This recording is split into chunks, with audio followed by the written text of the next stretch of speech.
Acrobat Pro DC, mais aussi pour les versions antérieures, parce que les versions mettons 11 et 10 vont peut-être ressembler un peu au niveau des fonctionnalités.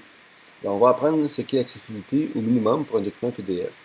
Alors, qu'est-ce que ça prend en fait pour qu'un document soit dit accessible? C'est-à-dire qu'un document soit disponible pour quelqu'un qui est non-voyant, malentendant ou encore à mobilité réduite. Alors, ce que ça prend au minimum, tout se passe en fait dans le menu Fichier, Propriétés.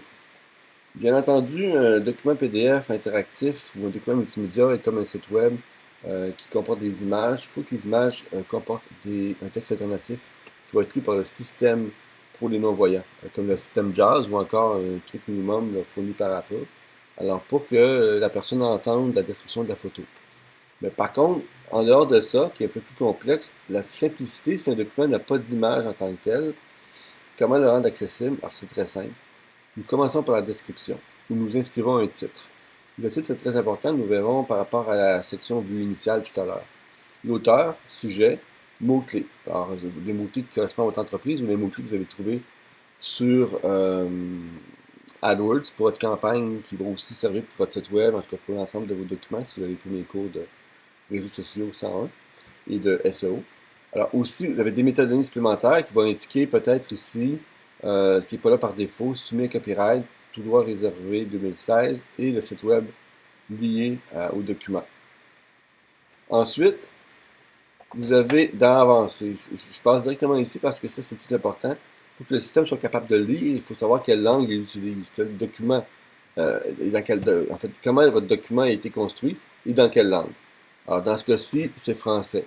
Si vous devez faire un document accessible qui est anglais et français, il faut vraiment que ce soit séparé parce que la langue est super importante. Donc, créer deux documents du même document. Alors, deux documents séparés et non des documents qui comportent, exemple, je ne sais pas, une légende en anglais et une légende en français.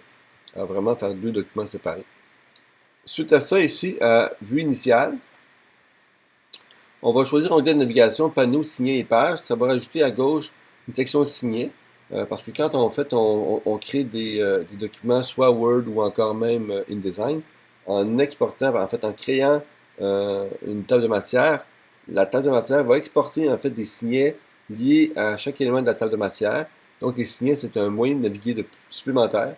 Et aussi pages, parce qu'on voit les pages, c'est des vignettes de pages. Alors on voit même l'icône, puis en fait on voit une mini-page qui correspond à ce qu'est le document. On choisit une page à la fois. Le zoom, ça va être 100% ou encore, idéalement, on va choisir ici taille réelle pour être sûr que, parce que bon, si c'est 100% et que le document mesure 10 pieds par 10 pieds, on a comme un problème. Alors, on va faire taille réelle pour en fait, page entière, pardon, pour qu'il s'affiche complètement à l'écran, peu importe son format. Alors, que ce soit 10 pieds par 10 pieds ou 24 pouces par 24 pouces, pour que l'image rentre entièrement dans l'écran de la personne qui va consulter le document. Maintenant, on voit ici que le document a 70 pages. Alors, on peut ouvrir la page à la page 2 ou à la page 3. En fait, on peut ouvrir la page sur le mot mettons, du formateur ou sur la page la plus pertinente, alors en omettant d'ouvrir sur la page 1, qui est souvent le titre qui n'est pas utile parce qu'il est repris ailleurs.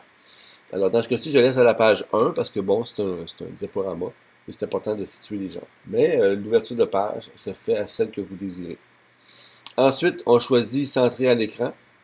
Et ici, affichage, non pas le nom du fichier, parce que si mon fichier s'appelle en fait, c'est du contenu-rs.pdf, je vais plutôt choisir titre du document et qui correspond à l'onglet en haut, qui est Formation sur la création de contenu pour les réseaux et médias sociaux.